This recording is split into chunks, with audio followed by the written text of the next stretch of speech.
Hello and welcome to the Rambler Podcast. My name is Jimmy Smith and I am your host.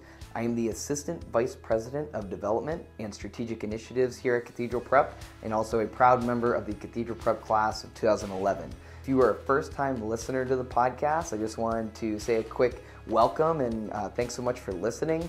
If you find value in today's episode, please share it with friends, family members, or on your social media networks, and tag me or tag Prep as a way that we can continue to get the message out there for the great things that Prep is doing for our community today.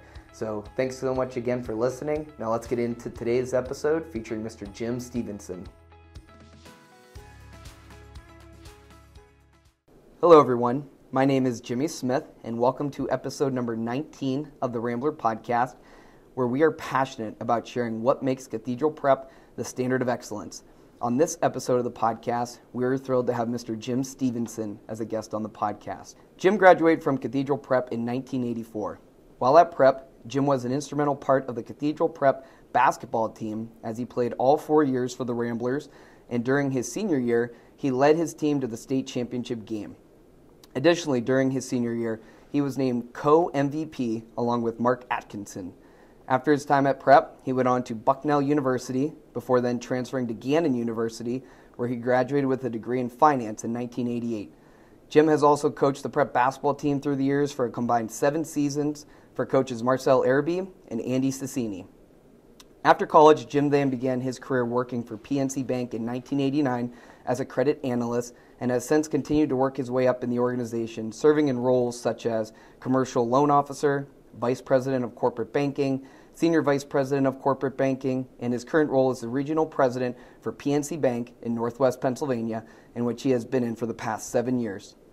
One of his greatest professional accomplishments was developing and executing PNC's strategy to expand its effort into Western New York through its corporate banking division in 2007.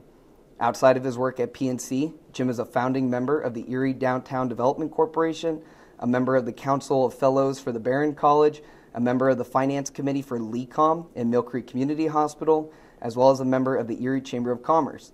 Jim is married to his wife Bridget, and together they have 2 daughters. So, Jim, all that to say, we're honored. Welcome to the podcast. Thanks, Jimmy. It's a pleasure to be here and looking forward to our conversation. Yeah, absolutely. Appreciate you taking the time. It's kind of a crazy place in the banking world right now, like we were talking earlier. So, appreciate your time in doing this. Sure.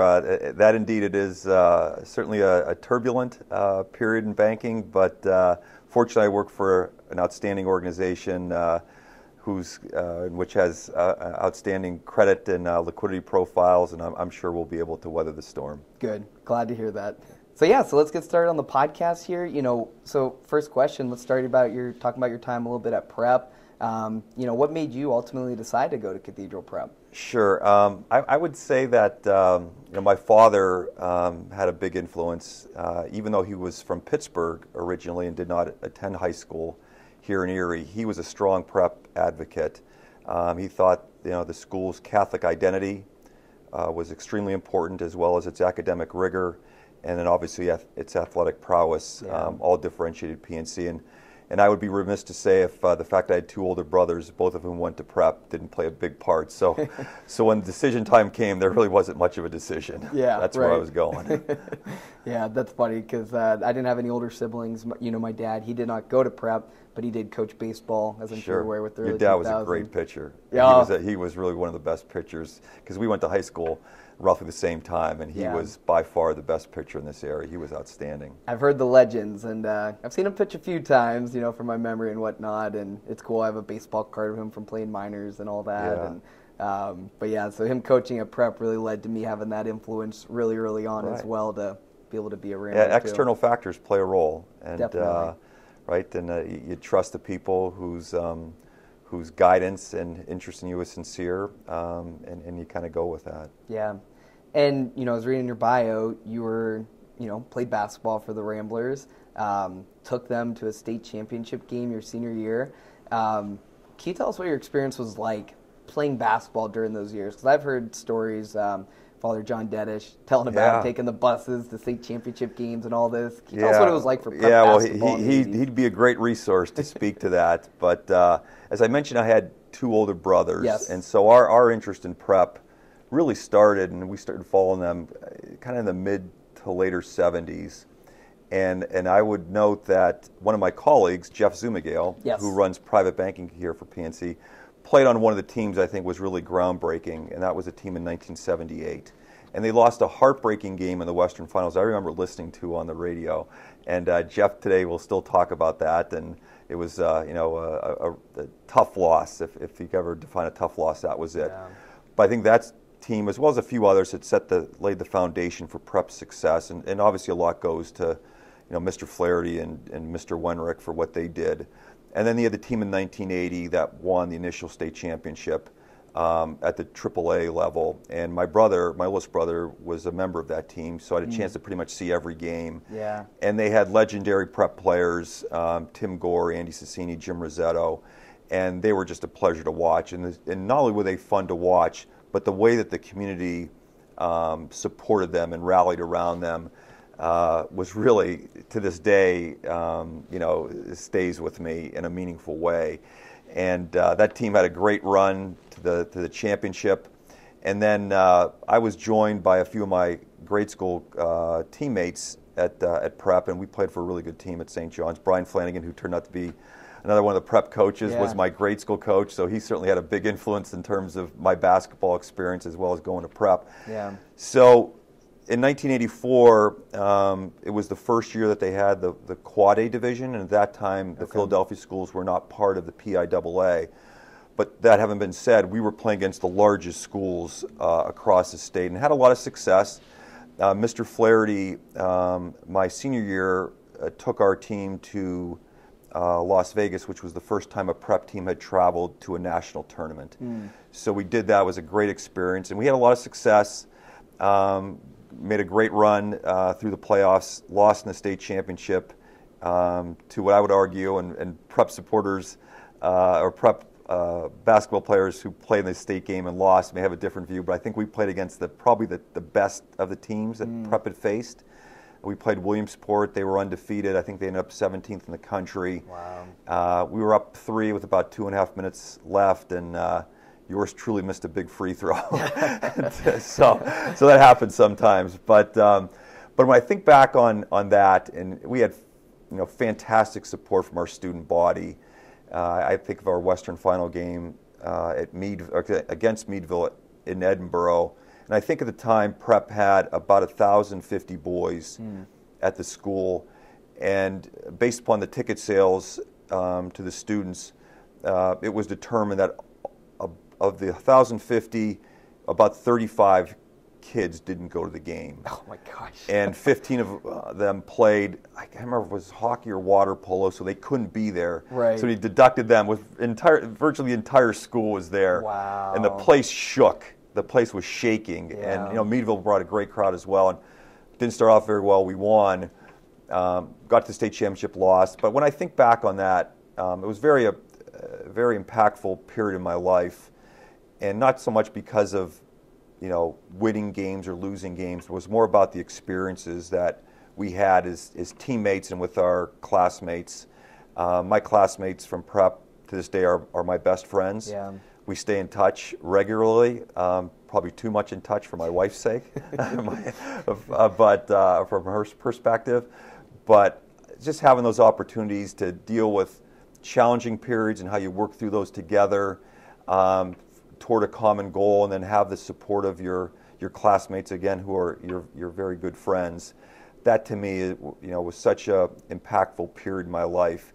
And that then when I started to coach, that's kind of what I wanted for my players and for our players as well, and to see them have varying levels of success, but no less having meaningful experiences. That's kind of why you do it. So right. It was a really great period in my life. My parents loved it.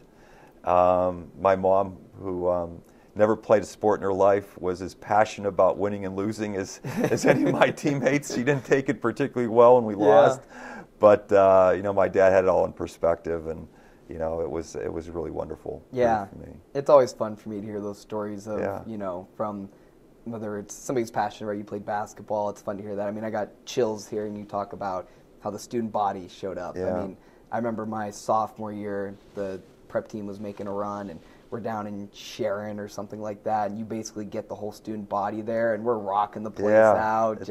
I always thought that, I used to tell my classmates this, they did not realize the impact they had on the game. Yeah. Because I literally would see, as they became increasingly engaged, right, and with the Fane Prep cheering section, the sixth man, they literally could change the momentum, and you could see, fear isn't the right word, but you could see concern or uncertainty cropping up into the other team, and it was because of the force that the prep community had, right? And there's no athlete, I think, regardless of what level at which they're playing, when they're supported in that type of way, it doesn't give them energy, because it does. I mean, I can't give you the scientific facts behind it, but I know, having experienced it, it's true and it's real. Absolutely. I couldn't agree with you more. And we've obviously had some great athletes come through prep and Villa through the years, and the community's always rallied behind them to support them at their time at prep and Villa and beyond.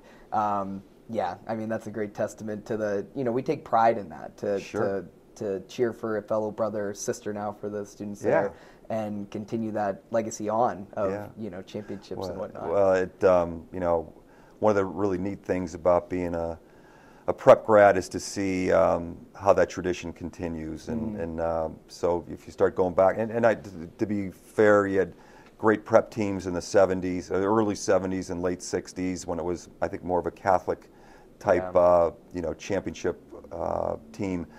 But I think guys like, Puck Cardot, who's a St. John's guy, which is where I'm from, as I mentioned, he was part of those legendary teams. And so you're talking, well into, 50 plus years of great basketball. And unfortunately, I know the team lost last night in a tough loss. And I know the girls team lost over the weekend in a heartbreaking fashion. But I don't think it diminishes, their success throughout the year, and just their overall performance. So it's all part of it. Yes. It's all part of it. The wins, the losses. Yeah, it's all part of it. But I would tell you, my junior year, we lost in a really heartbreaking fashion, much like Villa lost the other day. And I don't want to sound like a broken record, but I missed a free throw with 7 seconds left against McKeesport in the Western quarterfinals. They tip a shot at the buzzer, and we lose by 1. And I was devastated by it. Within a few days, you start trying to move on. And one of my memories was saying to Mr. Wenrick, who called to just check on how I was doing, that I guarantee you we are going to get to the state championship next year. And we played with a lot of juniors on our team, a lot of underclassmen. And lo and behold, we put the work in. And then that next year we achieved what one of our goals was. So I would tell the prep boys and girls teams after a tough weekend to try to keep that perspective, and hopefully that incents you to work harder and to get there the following year. Absolutely. And I know they have good momentum going into the next year, and it's all about perspective. Yep. Don't let this be the end, be the next chapter, get ready to get after it. Right. Yeah, absolutely. So, in regards to prep, in your time there as a student, I kind of read off your background in terms of what you've been able to do here at PNC. How did prep maybe play a little bit of a role in the success you've had in your career? Well, I think that's, at a few levels,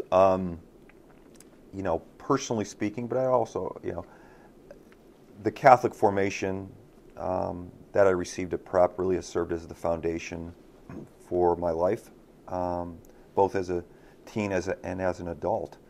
So I think that's probably first and foremost. Obviously, the academic preparation and the discipline that came along with that has served me very well throughout the years. I can think back to Sister Virginia Hoffman, who was one of my English teachers my sophomore year, and her emphasis on grammar and writing properly and effectively. Many of the lessons I learned from her have stayed with me to this day. And so, and the last thing, the relationships that are formed in high school with, in this case, my classmates, or for those who graduate around me at prep, those have continued to benefit me even today. So it's amazing when you're out in the real world, if you will, and I have interactions with people in northwestern PA, that either had direct experience with prep in some fashion, or were classmates that have now moved on to other really outstanding positions, or just other prep grads. That bond that's immediately there has certainly served me well, and has helped me in many instances. Yeah. Prep's a well-known brand and identity, right? So you go around, that carries weight when you say where you went to high school, especially around here, of course, and Northwest PA, like you mentioned. Yeah. Last question for you in regards to kind of looking back at your time with Prep as a student player. You also coached for a combined 7 seasons. So question is, why did Bill Flanagan do you no favors with your schedule when you were coaching? So that's a great question. And for those who are listening, this was not a pre-planned question. I'm just hearing this. So when Andy Cicini was named the head coach, I think it was in 2000 or 2001, he asked me to join his staff along with Brian Flanagan. And my mother, who I mentioned in my earlier comments, loved prep. Yeah. I would argue her favorite time during our youth, which would include my brothers, was when we were playing basketball prep. She just loved it. Yeah. And so when I was given the opportunity to coach at prep again, she was as excited as anybody, and she, with that come a lot of high expectations, right? So we, our first 3 games of our first year, we open up on the road against Uniontown, which happened to be the #1 team in the state, returning all 5 starters who had been starting since their sophomore year, and they're now seniors, and they gave it to us pretty good.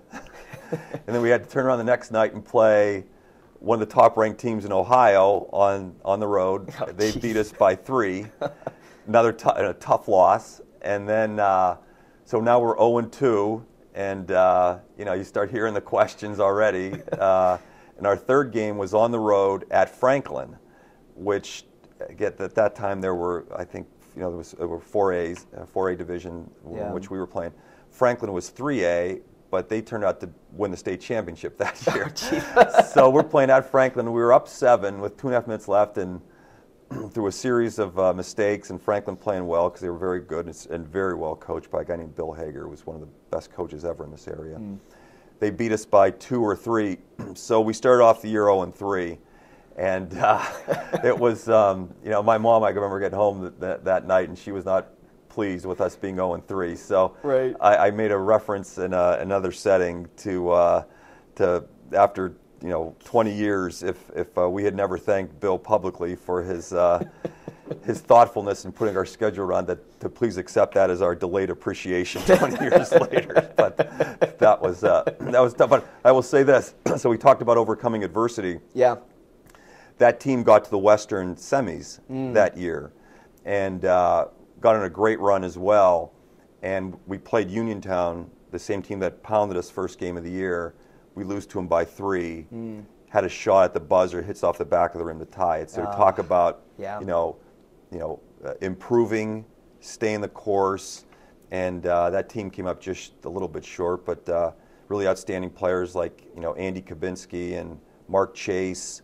Mike Sertz had a really great run for us that year, and guys like Joe Jones, who played here locally at the collegiate level, was outstanding. Casey McCluskey, so really fun team to coach, and it was a great season. So great, unexpected question. Yeah, Bill Flanagan, he's our VP of athletics at the school. He's a graduate of 1987. Yeah. And, I was talking to him about how I was going to have you on the podcast, and he said, make sure you throw this one at him and don't tell him it's coming. Another question, I don't know how it got on my list that he wanted me to ask. You don't have to delve into it. He wants to know, do the Boston Celtics give you more pleasure or pain? So for those who know me, as I've gotten older, my passion really now centers around the Boston Celtics relative from a sports standpoint. So I watch every game, don't miss any.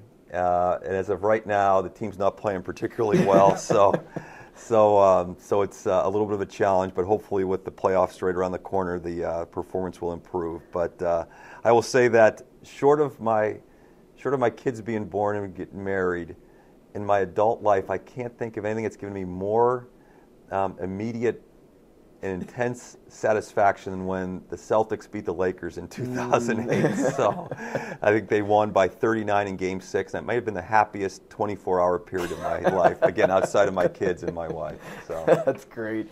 And don't worry, before I eventually have Bill on the podcast, I'll make sure I ask you for a couple of curveball questions. That'd be great. I'm sure. So Bill and my wife are related, so I've got to know him really well over the last 20 years. Yeah. I knew him beforehand. Obviously, he does a great job yeah. in his role as athletic director. So I'll have to think about some of those questions. Yeah, there I'm sure go. I can. Yeah. If he's listening now, here's your warning, Bill. Right? Right. Fair enough. But no, we'll switch gears here a little bit now. I had some questions that I had for you in regards to, some of the things you've been able to accomplish with PNC. Some of the leadership accolades, the success you've had in your career, and some wisdom you might be able to impart with us. You may say, for the listeners, but you've had a great career at PNC, spanning 34 years. Did you ever imagine when you first started here? What was it, 1989? That you ended up working here for your career, and what have been some of your best parts about being a part of a company for that long? Sure. The quick answer to the first part of the question was absolutely not. Yeah. So I tell people that as I complete my 34th year in the next month, that it's about 33 years longer than I ever thought I was going to last. And it's been a fantastic experience for me to be part of PNC in an organization which at a really high level is one of the leading banks in the country. Especially given some of the turbulence we're seeing now in the banking sector. Yeah. Working for a bank that's got the stability, the size, the capabilities is really heartening, and you can see how important that is to our clients and to our colleagues alike. But the opportunity that PNC has given me to work in my hometown has really been, I think, the one where I've been certainly the beneficiary of that. As you mentioned, I graduated from Gannon, started here, and worked in different divisions, all of which were in corporate banking. Yeah. And then about 7 years ago, I was given the opportunity to succeed, and I always use the word succeed. Never replace a banking legend like Marlene Moscow. I was given that opportunity, and I'm forever grateful for that.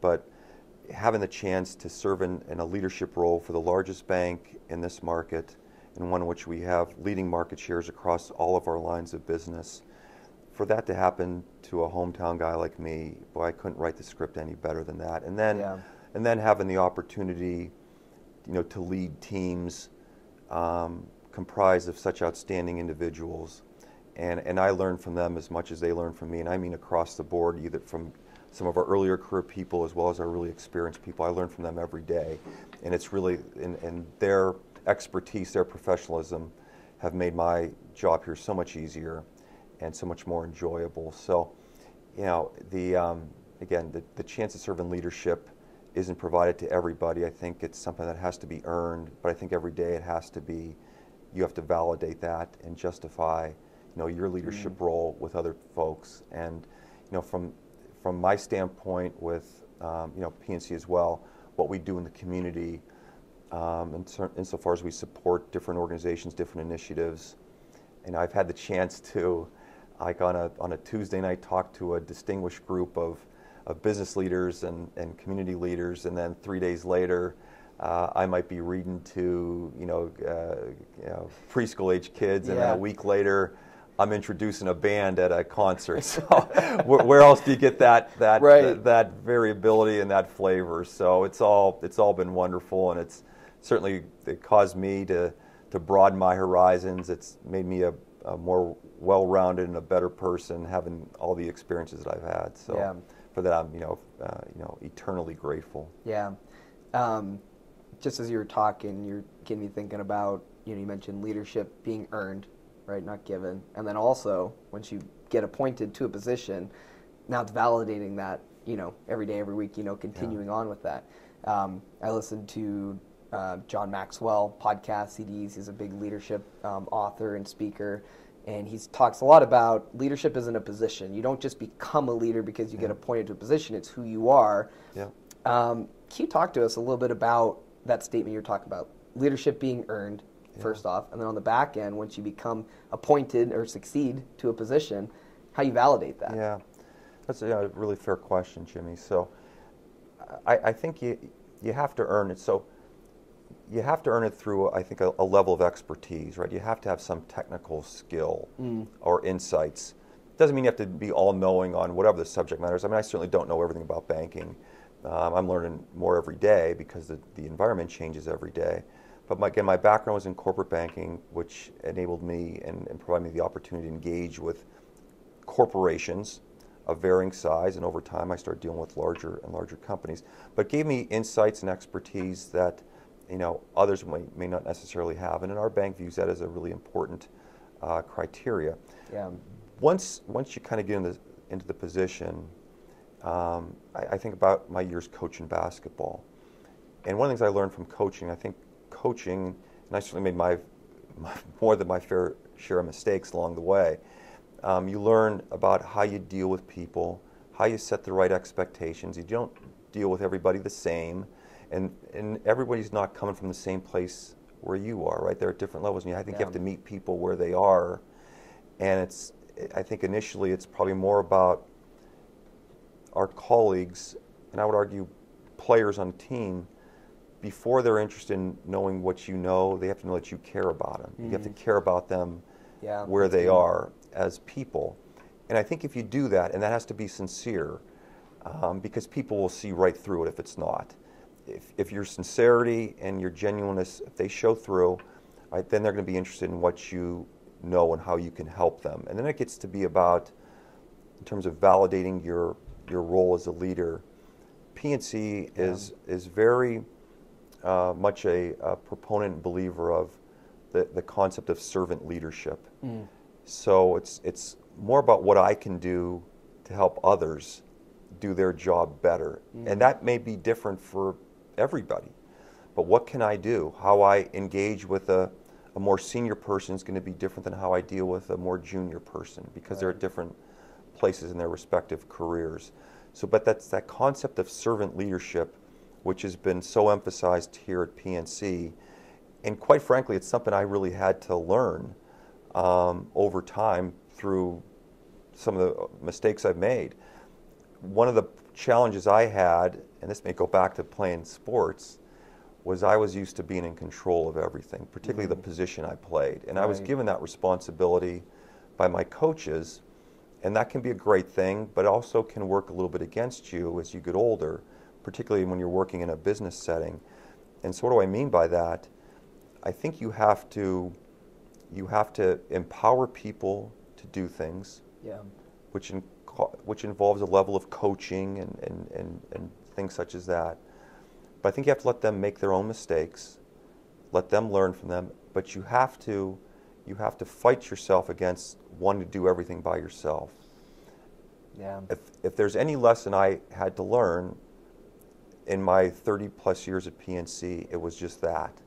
It was, whereas I was used to, as an athlete or being a producer, you're used to going out making things happen, right? And you're not going to leave things to chance. I'm going to make sure this is done right. And that can work to a point, but as you start to lead teams and organizations, and we have a big market presence here. If I tried to do that in every instance, there's not enough time in the day, and the little hair that I do have left, I'd probably pull it out, because it'd just be an untenable approach. So you have to learn and accept what your limitations are, but yet recognize the talents and the abilities of others, and then empower them to execute along whatever the defined or agreed upon business objective is, and then you let them do it. You let them do it. You hold them accountable, but you let them do it. And that's probably the biggest lesson I've had to learn relative to leadership, which was a huge adjustment from what I would argue was what made me successful in the first place. Right, yeah. Well, and I just want to note for all the listeners, that is gold, what you just shared with us right there. I mean, if that's all you listen to in the podcast, that's so worth it, because how important it is to not just be, like you said, the person who has all the control, only you can do it. I can't give this to anybody else because I need to do it and succeed. Your level of influence and your level of success is going to be relative to what only you can do. But when you can learn what you just talked about, which is empowering people, leading an organization, letting people take responsibility and be accountable to those things, that's how you grow a large organization in doing that. Yeah, that's a great observation, Jimmy. So the teams I lead and the folks who report directly to me, and they covered, different stages of their career, this is what I tell them, right? You're going to be empowered to do that. You're going to be held accountable. I'm not going to micromanage you. And if you tell the people, if you share with people, hey, that approach, that I'm going to have autonomy to do my job, I'm going to have flexibility in my job, right? This person's going to be able to help me where I need help, right? Who wouldn't like that? Right.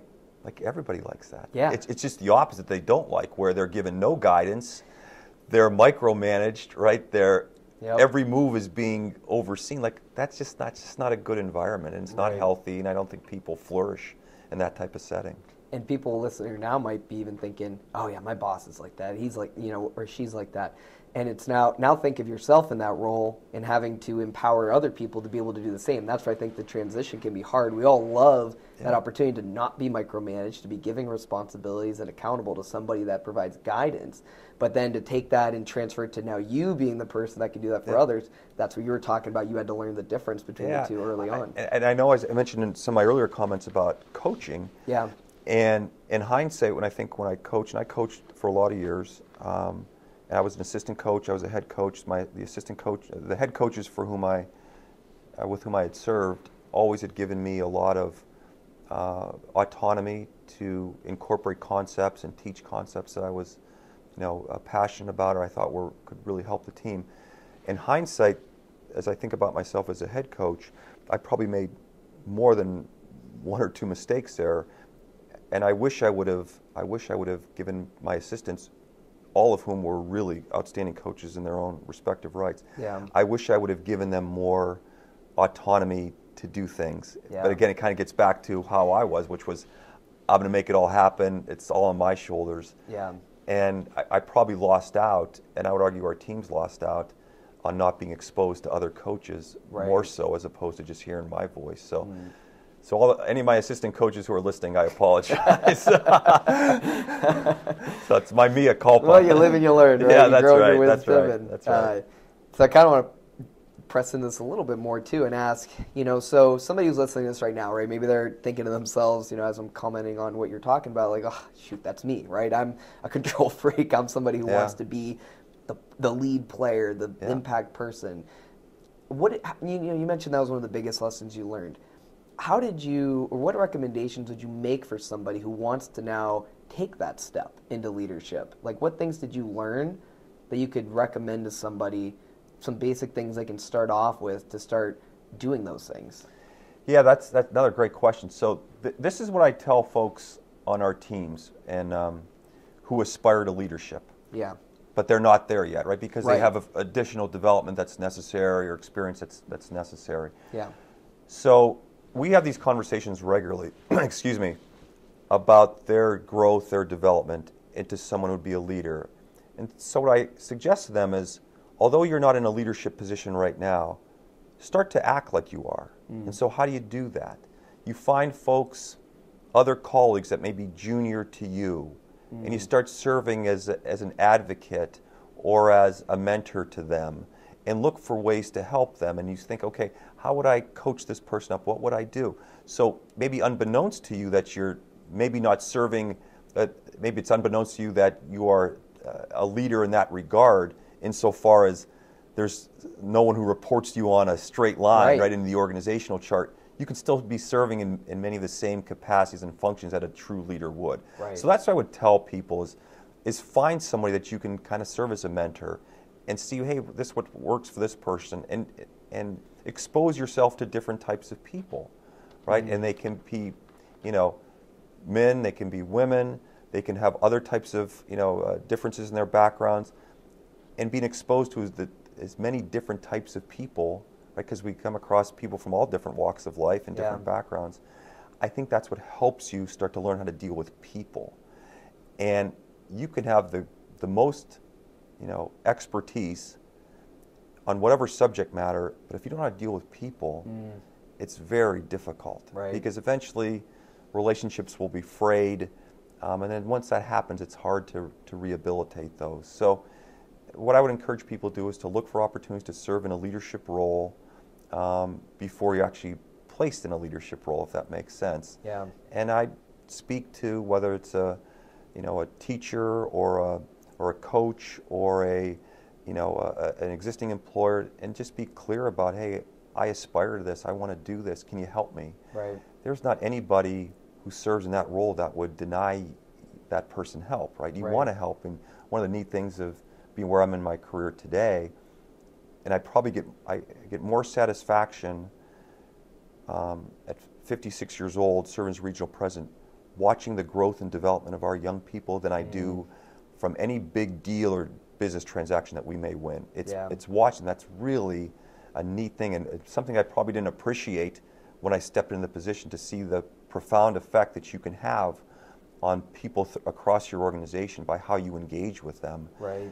That to me actually in many respects becomes your legacy, that when you're done, whenever that is, that you're going to have people who are going to follow you that you know you've impacted in a positive way. Right. Because, I mean, that's the end game, right? It's like, how many people can we lead and impact to help? Right. And it's all about what? Making the community better, making your organization better. If it's just about, hey, I won this business or this deal, that's a great thing, and everyone likes to win. But those aren't as long-lasting as it is the relationships you build and the foundation you can lay for eventually when you do depart.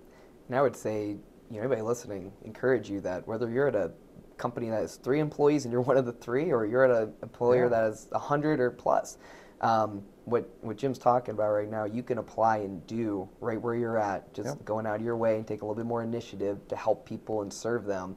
And you'll grow yourself, and you'll start to gain more self-respect too out of the things you're doing. Oh, most certainly. Yeah. Most certainly. So we're talking about leadership and whatnot, and different things that you've had to learn along the ways. But when you envision what it means to be a successful leader, what does that mean to you from your viewpoint with what you do? Again, if you want to use like sports as an example, right, you can measure your performance if you say equate a coach to a leader. Yeah. You can point to wins and losses, right? That and championships and things like that, and that's important. And it's important at PNC, right? We certainly want to be and we are a growing organization, and we want to be successful, and that's one of the ways to measure success.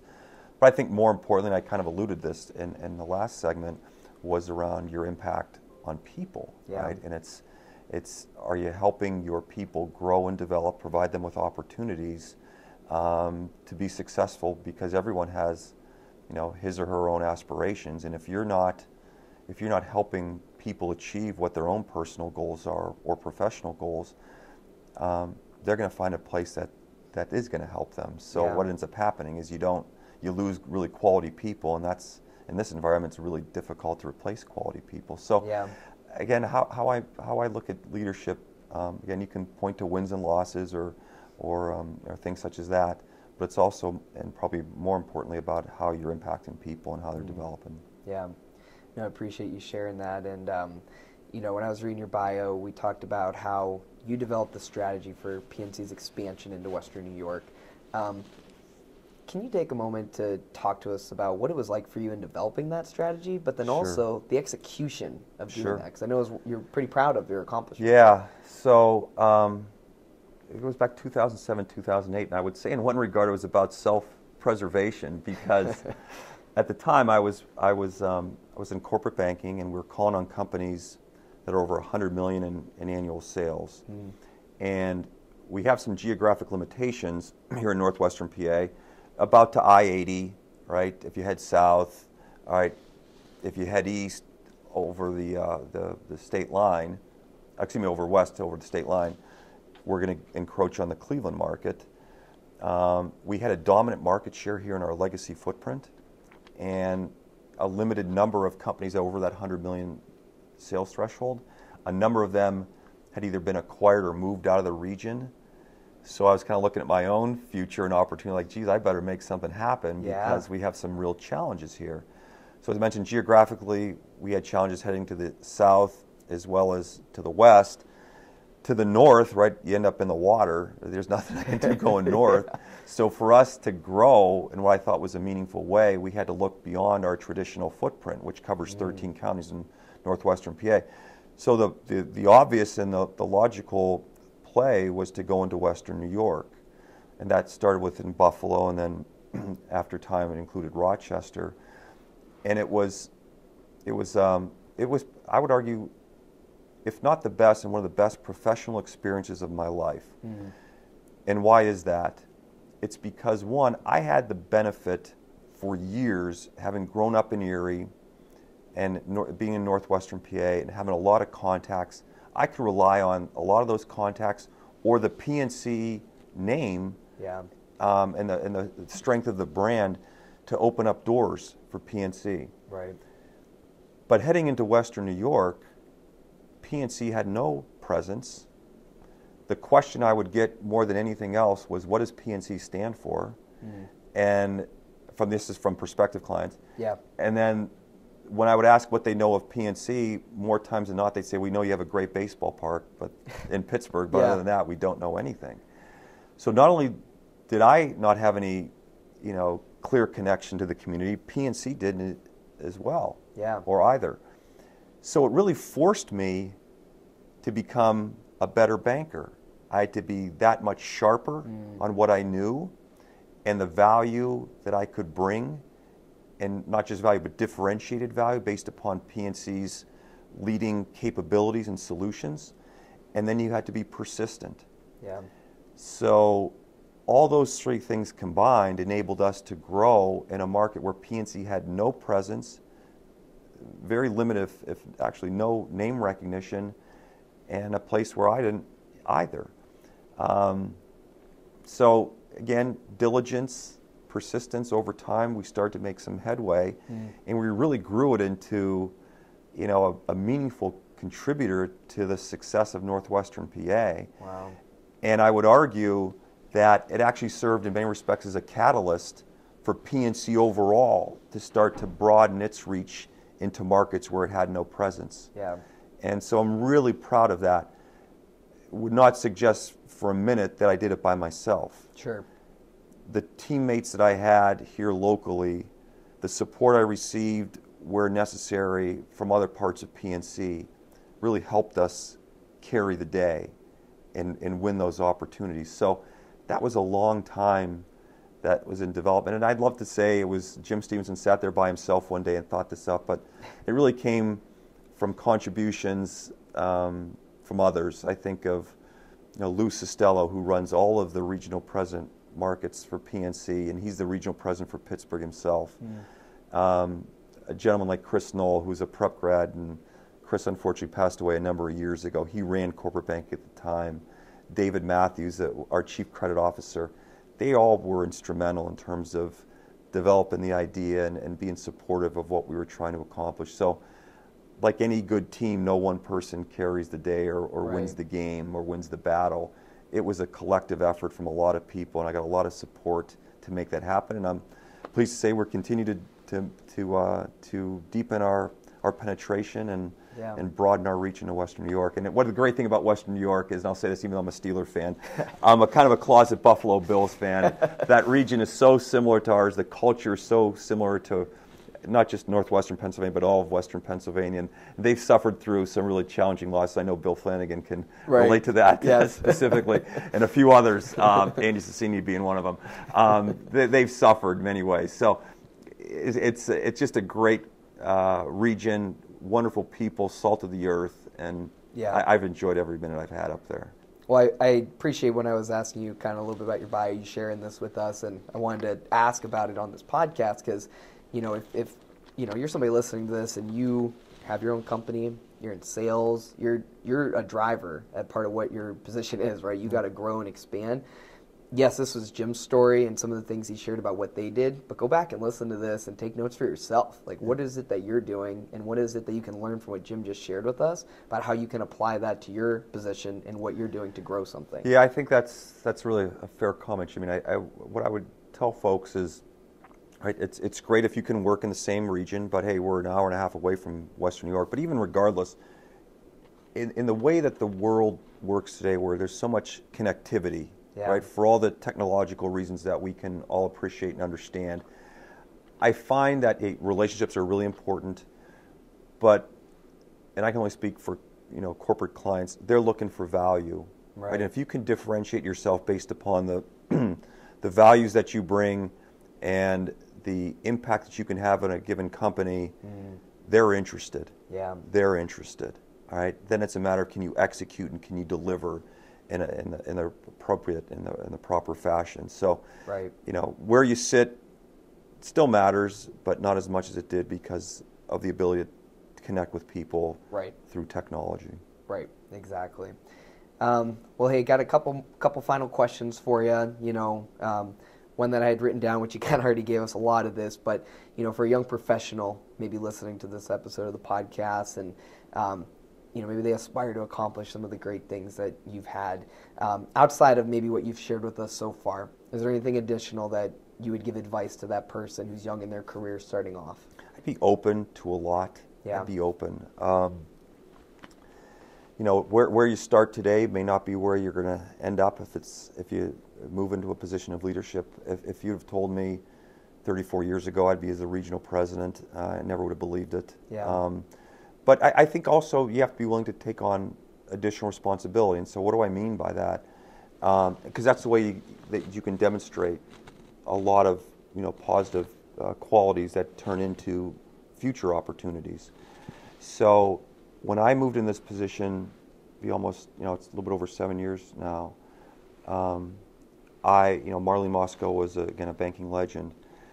I moved into that position, but I also maintained my corporate banking responsibilities, which was very unique. So it wasn't like I gave those up. And then a few years after that, I assumed leadership responsibilities for commercial banking. And so today, I do the jobs that 8 years ago there were 3 separate people doing, and I'm doing one of them. And so I have much more to do today than I did 7, 8 years ago. But I would tell you I'm happier now. I enjoy it more than I ever did. And then the question, so why is that? And it's because of my colleagues. Yeah. And being willing to rely on them and trust them to do their job. So think of it, much more responsibility, but job satisfaction's way higher, right? And results are way higher. Like, how does that happen? Right. And it's because of being surrounded by good people. And so someone younger, right? Be open to a lot, learn as much as you can, take initiative, show interest, be positive, seek out leaders or those that can help you develop. Right. And if you do those things and you do them consistently and you do them well, opportunities are going to come. Yeah. Because others will see that. Right. And those growth opportunities and developmental opportunities, they're going to flow. That's good stuff. Well, that's awesome. I appreciate everything you've shared with us on the podcast. I think anybody who's been listening can go back and listen to this over and over again and continue to learn something new. Just last question I have for you. If you could go back in time to your graduation, 1984, and you were the guest speaker knowing what you know now, right? You're speaking to your classmates, but going back knowing what you know now, what maybe would you share with your classmates at that time? Holy smoke. So if I was up in 1984, and I can tell you, it was Game 6 of the NBA Finals, 1984, was the day of our graduation. The Celtics and Lakers were playing, so I remember that because I was trying to get updates on the scores as it was going on. But I would say that I would not preempt, and I think our speakers for my graduation were Brian Stark, and Brian's done great things. Yes. Probably known as being, for a period, the Notre Dame leprechaun. Yep. But he's also a very highly respected doctor here locally, and I think he was coaching wrestling at Prep for a while as well. Still is. So he does a great job. Brian's certainly a leader. And the other was, I believe, was Jake Rao, Jake's a longtime friend. He's got a leadership position at the Chamber of Commerce here. Right. So I wouldn't want to preempt their, even though I don't remember their comments, I'm sure they were outstanding. So I wouldn't do that. But what would I tell? I'm not so sure I'd tell them anything. I think what I'd say to them is thanks. I think I'd say thanks, because their friendship, the experiences that we shared together have had such a profound effect on my high school experience, but more importantly on my life well beyond. So be 30 plus years, or close to 40 years, excuse me, since I graduated. They've been friends through challenging times when I needed them most, and great laughs together. So I don't think I'd tell them anything other than just be the people that you are destined to be, right? And don't change anything, because I'm a better person for having them as friends. So I would just say thanks to them is what I would do. It's funny because when you are a 17, 18-year-old kid, you're not thinking 20, 30, 40 years from now, but when you do get to the point where you can look back on seeing how things in your life transpired because of the relationships you formed during those 4 years at prep, goes without saying, the brotherhood from prep, sisterhood with Villa, now combined with prep, it's a real thing and something that we cherish, Yeah, it is. It's unique. And don't ever take for granted what that is, because I know many people don't have that experience. Right. So it's really one to be treasured. And the founders of Prep and the headmasters that have come, they deserve a lot of credit. And I know Kevin Smith's now is serving in that leadership role, and from what I understand, he's done an outstanding job as well. And as I told him when we had the Jefferson Society event, he's got big shoes to follow, folks to, high expectations whenever you're in that role. But it's such a remarkable school, and it's had such a great effect on this community. There's so many leaders, and leaders, quite frankly, in our market that have attended, Prep or Villa, prior to this past year, that you can't help but see the tangible effect that school has had on this community, and quite frankly the much broader community itself. Absolutely. Well, we appreciate you coming on the podcast. We appreciate you sharing with us these stories from your time at Prep, and the things you've been able to learn through your career and the successes you've had. We're proud of you as a Prep community. No, thank you. Thanks. It was thanks for asking me to do this. I really enjoyed it. I'll just share one last story, and I think please. Because I'm looking at my office right now, and I have two jerseys up on my office. One of which is my jersey from Prep was sent to me by Bill Flanagan, and certainly appreciate that. It was very kind and not necessary, but certainly very much treasured. So I look at that. And for anyone else who's interested, the other one is Larry Bird's, a signed one. So I'm not so sure my jersey should be next to Larry Bird's. But anyway, I think back to my senior year and what a great experience it was. And I remember going to Meadville my senior year. They were really good. We beat them in the Western Finals, but we played them in the regular season and played them on a Friday night. And a lot of seniors drove down. They were pretty amped for the game. And if you ever want to know where the tunnel started, to come out of the lot, it was that game, and we had seniors who lined the floor. We had 200 some seniors in our class, probably 150 of them were at the game. They line it. We run out from the locker room with a tunnel, and then at the end of the third quarter was the first time that they went out and jumped around and spelled out Prep. Oh, that was the first time, and it was really crazy to see. We knew something was going on, but we couldn't tell what because of the huddle. Right. And then you kind of saw people jumping up. You saw legs in the air. I'm like, what's going on? So that's what happened. So the great memory of that experience was, as the Prep seniors are jumping around spelling out Prep, the Meadville Bulldog tried to get in between it, which probably wasn't the right move. Right. No. So Eric Tomzak, one of my classmates, grabbed the Meadville Bulldog's head and ripped off the ear and was waving it around, and it became like legendary for our class. So I look at that, and when I think back, it was a great game. We won, thankfully. But what do I think back of that game? I think of Eric Tomzak pulling the Meadville Bulldog's ear off. So that's my point of how the wins and losses, they're great in the time in which they're being experienced. Or they can be great if you win. Losses can be tough. Yeah. But it's the experiences, the memories that you have that really stay with you. So that's what I remember. That's awesome. Those are the stories you'll cherish forever. Yeah, for sure. So, well, thank you very much. It was a pleasure to be here, and hopefully those who listened likewise enjoyed it, because it's been great for me. Thank you. Thanks again, Jim. All right. Hey everyone, thanks so much for listening to this episode of the Rambler Podcast featuring Mr. Jim Stevenson. Let me just say, wow, what an awesome conversation I was able to have with him, and the amount of leadership wisdom, we'll say, that he was able to share with us is just amazing. That's an episode right there you can go back to with a pen and paper and take notes on the different things that Jim shared with us. So again, we thank him for his time and his willingness to share with us all that today on the podcast. And just wanted to let you know that the next episode of the Rambler Podcast will be coming out on April 11th, and it's going to feature Mr. Will Patuch. And this is going to be an info session episode of the podcast where we'll be talking about the academic pathway programs. These pathway programs at Cathedral Prep were created and just started recently. It's a new program that's designed to get students who have a very strong interest level in a career and provides them with higher level of preparation in the next steps to achieve those goals. We have these pathway programs available for architecture and engineering, business, global studies, medical sciences, and technology.